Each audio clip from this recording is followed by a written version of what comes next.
Hey everyone, I'm Lisa Toney and I'm here with the Anchored in Hope podcast. Thanks so much for joining us. And today our guest is Debbi Lowther. Say hey, Debbi. Hi. Hey, we're so glad Debbi's here and we're going to jump into her story in just a minute. But before we do that, we always ask our guest what superpower they would have. So Debbi, have you been thinking about it? What superpower would you have? That's an easy question. My superpower would be to be like Mary Poppins, who can snap to get everything done. Mary Poppins, I know. Isn't she great? She's so fun. I know. When we watch that, I'm like, oh, if only she was here in this moment to take care of all the laundry, all the dishes, vacuum the house, the whole thing, and the van, everything. So that would be an awesome superpower. I love that one too.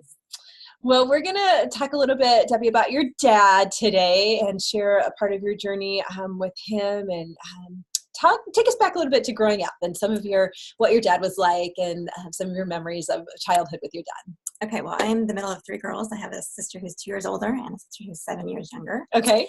And so lots of estrogen in that household. Oh, yes. And my grandmother lived with us too. So my poor dad. Your poor dad. He had it from every direction. Right. So, I grew up in a Christian family. My dad was a Christian from the time he was a teenager on. My mom as well. Okay. My dad was a really funny guy. My dad really enjoyed his sense of humor. He had like the classic dad jokes, all the corny all the corny ones. Oh yeah. Yeah. I was probably the only one who appreciated it. Dads are so fun for those things. Yes, so sure. That's awesome. He was okay. My dad was like the classic mountain man. He had this big long beard and loved everything about the mountains. Every plant, every tree, everything. A mountain man. Okay. Yeah. So we went camping a lot as a family. We were tough girls. I even ate rattlesnake with him once when I was little. You ate a rattlesnake? I did. It was very tasty. Wow. And he cooked it like an open fire? Yes. Yeah, yes. It was great. Did he shoot it or catch it? Or yeah, how did it somehow? He just showed up with a rattlesnake several times. Oh yeah, several times. Yes. Wow. I don't know that I'd eat it these days, but I did. But back when you were a kid, you're adventurous enough to do it. That's so fun. Yeah, so he was like my protector and he was just very loving and always involved in all of our activities and our important parts of life. So. Okay, awesome. So it sounds like you had a really cool kind of childhood. Yes. And as you grew up, you had a real kind of stable family and kind of knew that your dad was there and you could count on him and stuff. Okay. So tell us a little bit about your dad's work. What was his profession? My dad worked at Caltrans, which is like the orange trucks you see on the side of the freeway. He worked in the mountains, though.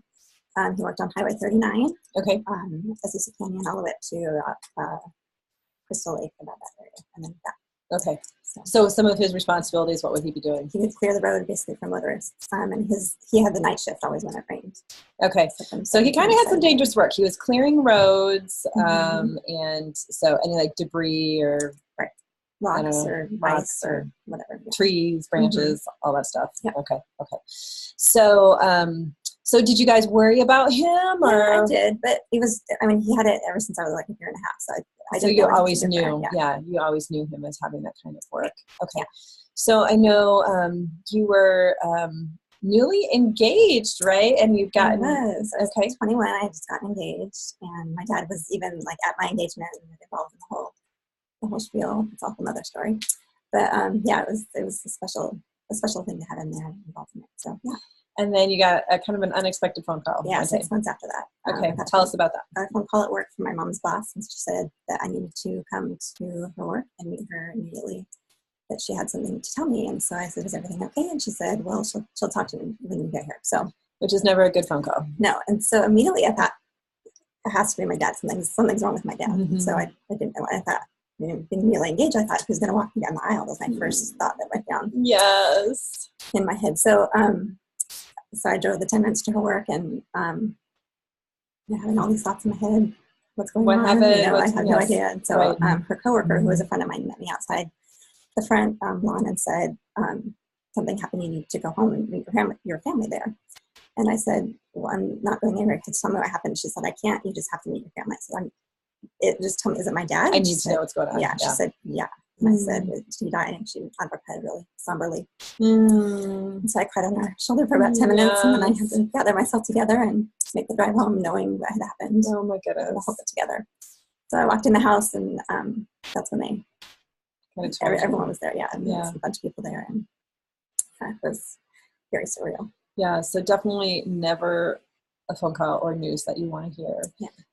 So your family was all there, and my grandmother was inconsolable. That was her firstborn, and okay. So what kind of proceeded from there as you guys kind of move forward with this reality? How did you handle the news?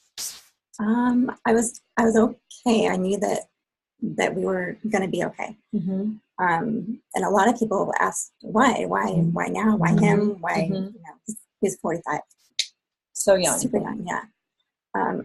But I never, like, it kind of bothered me when people asked why. Like, I didn't know why. I didn't have an answer for them. I knew it wasn't going to bring him back. My question is, what now? Like, where are we going from here? What does life look like now? Right.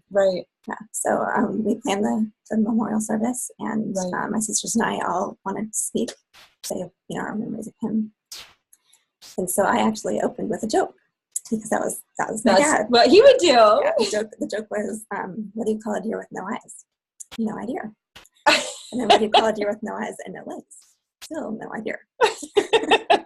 So just like corny jokes, and that was who I remember my dad as, and all his nicknames he gave people, and just like the fun loving side of my dad. And then my older sister spoke about, she was always daddy's girl, so she would spoke about her memories of him being her protector and her buddy growing up. And my younger sister read a favorite poem of his that he always read around the campfire when we were camping. So it was just all kind of, we didn't talk about with each other what we were going to talk about at his funeral. We did, and did what was natural to you guys. Things. Yeah, it was really interesting. Oh, that sounds like it was an amazing tribute to who he was and some of his different personality, sides of his personality. Yeah. And then our pastor was actually my dad's best friend, so he gave the message, and it was awesome. Like, he gave like an altar call, and there's 600 people at his funeral. Oh my goodness! Heard the message because probably a lot of Caltran workers. Yeah. Everybody that you worked with. Yes. Yeah.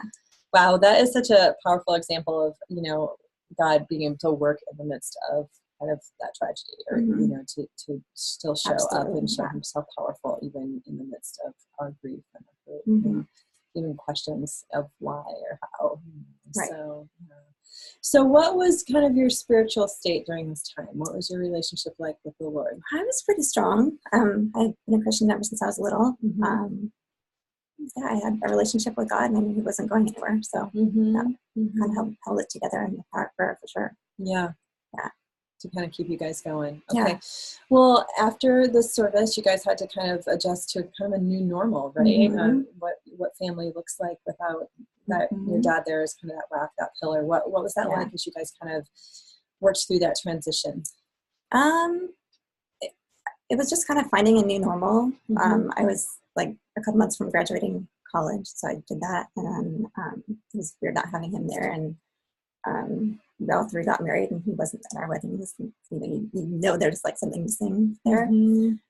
But at the same time, it kind of like shaped, like it's one of the things that shaped me for who I am today. If that sounds weird, but no, I think the people that we love and our hurts and our greatest joys are what shape us. So. Right. I mean, he's so loving. Like, my sister asked him when she was little, "Are we rich?" And he said, "Well, if rich is measured in wealth, if wealth is measured in riches, then we're the richest family in the world." Yes. So, it was very loving and very, like, he taught me so much about everything, and like, there's so much of him in me that I feel like he's not gone sometimes. Like, my kids, I have 2 kids, and they know him really well because we talk about him all the time. Yeah. They know his favorite jokes, Yeah. I love that. You can keep that memory alive, and you can still instill, kind of his legacy is to kind of keep those corny jokes going. That's so good. I love it.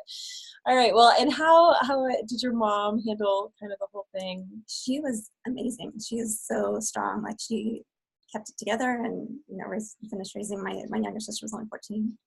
Raised her, and she's still amazing. Like, I don't know that I would have handled it that well. So Okay. So as you kind of move into the future now, you've got your own husband and your own kids, and has it kind of shaped how you think about life and death or heaven? I don't know. Like, I think that I have the hope that I'll see him. I know I'll see him again. I don't don't really have that fear, I guess. I never, like I said, I never asked why. It's just like, what now? So, yeah, I don't know. I'm not like afraid of death, I guess, because not that I've experienced it, but seeing what happens. Well, I love one of the things about you, Debbi, is on your birthdays, you do these really adventurous things, right? And so I feel like you have this like seize life kind of mentality. Oh, totally. Yeah. Do you think some of that comes from kind of that experience of losing your dad? Probably. Yeah. I'd say so, yeah. Because just in hearing about him, I feel like he would be like one of your biggest cheerleaders. Oh, yeah. He'd totally want to do it with right? me, yeah. You just had a big birthday, and what'd you do for your birthday? Zip lining. Zip lining. But not just like zip lining. You like went down a mountain zip lining, yes, right? Awesome. Yes. And what are some of the other things that you've done on birthdays? I've gone ice blocking. Ice blocking? Yes. Several falls, yes. Like ice, like slide on a piece of ice down a big hill. Yeah. Okay, awesome. I don't know, not many more things. There's more things I'd like to do. Yeah. What's on the list? You want to like skydive or no, not that crazy. Maybe bungee jump. Bungee, so, yeah. Okay. Bungee jumping would be fun. Yeah. Nice. Okay. So, what would be something that you would say to someone who maybe has just lost someone that they really love, a parent, or are facing?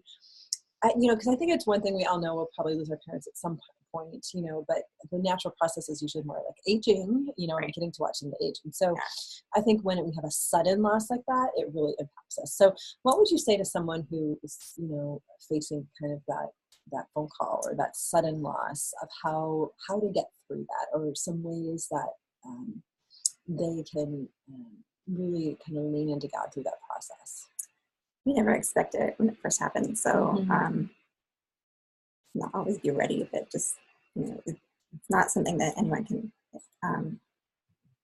ever anticipate. Yeah. So, I feel like one of the things with you is that you had maintained that strong faith. And I feel like when you're able to do that and have that relationship with the Lord and have a strong prayer life and be in the Word, and that kind of gives you that solid foundation, so that when those things happen, obviously it's always going to kind of shake us, but it didn't like destroy your world. Right. You were able to keep going, and it wasn't something that rocked you into a major depression or funk or, and I think that is such a powerful witness to people to see that sometimes when we just do those basic things of getting up and, having our prayer life and staying in the Word and staying faithful, that is what kind of, it almost like gives us this strong foundation, so that when those things happen, you don't go off the deep end. Right. Oh, yeah. If I didn't have God, this would be a totally different story. Totally different conversation. Oh, yeah. Yeah. Definitely. Yeah. You could totally be in a different place. Yeah. Yeah. So I think that would be something that, we could encourage listeners to, that is one of the important things that is a result of the day in, day out faithfulness that God calls us to. I think the one thing I learned is that even though like my dad was taken, Jesus can't be taken from me. I'll always be there. There's not even that question. Just to trust him. Like I don't know why it happened. No one knows why it happened. That it will never be known. But did he get hit by a car, or was it he fell down like 300 feet into a ravine. Oh, yeah. Gosh. Okay. Yeah. He didn't come to the yard on time, and so his boss radioed him, and there was no response, and so he went to look for him and found him. They found him. Yeah. Okay. So super difficult way to go. Oh my goodness. But he must have thought of it as a great adventure. It sounds like by knowing your dad. I like his favorite spot. So yeah. So if you gotta go, that's a good way to go. Yeah. Oh, okay. So I'm so glad you have some good memories of him, and I love that you guys kind of keep his memory alive. Do you guys have any traditions or something to celebrate his life, or actually remember him? Yeah. After he died, we went up to the spot that he went off and put a cross there, the memorial cross. Unfortunately, it was burned in the fire, but I think Caltrans or somebody made like a metal one that can't be burned. So it's still there to this day. So okay, we went there a few years ago, and I showed my kids for the first time. Yeah, to see that, and it was cool. Just like remembering things that he taught, like so much of him is in me and in my kids. Like my son looks a lot like him growing up, and I love like looking at him. It's like, oh, that's kind of weird. But awesome, and then he has the same sense of humor and always telling his jokes, and oh my God, it's fun just seeing, like, he never met him, but he's so much of him. It's so much a part of him still. Yeah. So we go. Those genes are strong. Yeah, sure. So we go to the cross sometimes, and always do something on the day that he died, and just to kind of remember him. And tell those stories and kind of keep his memory alive. I think that's so good. And I think that's important and a really good thing that we can encourage our listeners to do, to kind of, I think that's part of the healing process, don't you think, is to keep telling those stories and keep those memories alive and not just bury that part of yourself, but that's kind of a healthy way to process the grief and the pain and the loss. And, to help even our kids. I think that's so cool the way that you and Brian do that with the kids, because it helps them have a way to navigate the process of life and death, and I think sometimes death is such a scary and difficult thing for people to talk about, that if there's like a healthy model of how to do that, it helps them be less afraid. Yeah. Do you think that? Yeah, absolutely. Yeah. I feel like that is, death is such a hard lesson for any of us to learn, whether it's with a pet or, that's always hard. But gosh, with someone that is in our family, that's almost overwhelming for people. But to be able to share in a way that helps people walk through that grief in a healthy way, lets them know that you can get through it. You can, and you can keep going, and you can find joy. Yeah, absolutely. I remember maybe like a month before my dad died, Brian and I were talking about, like, what would you do if your parents died? Like, what would that look like? I said, I don't think I could handle it. Gosh, like if my parents died, what would I do? Yeah, my life would end, but it didn't. And because of God and my faith in him, it kept me strong and kept me going. And I think that's even stronger now, probably. Yeah. Well, I'm sure your dad is looking down on you, Debbi, from heaven, very proud of who you become and your family. And we're so happy. Debbi works here at the church, and so we love having her around. And she's involved in kids ministry, so she's passionate about making sure kids know Jesus, and we love that. So we're so grateful for you and your willingness to share some of your story today, and being brave and courageous to come out there. This isn't your normal thing, is it? No. Not the way she normally rolls. Yeah. So we're so glad that she would be willing to do this today. So, well, Debbi and I both want to encourage you guys today that if you have lost someone unexpectedly, that you just lean in towards Jesus. Hang in there with him. Jesus will never leave you nor forsake you. And even in the midst of that sadness that you feel, Jesus has good plans for you, and he can give you a hope and a future, and one that maybe is different from what you imagined, that he can give you a way to survive that and move forward, and to keep you strong and even make you stronger through that whole process. At the end of the road, right? Yeah. All right. Well, thanks so much for joining us today. We want to encourage you to continue to anchor your life in Jesus and anchor your soul in hope.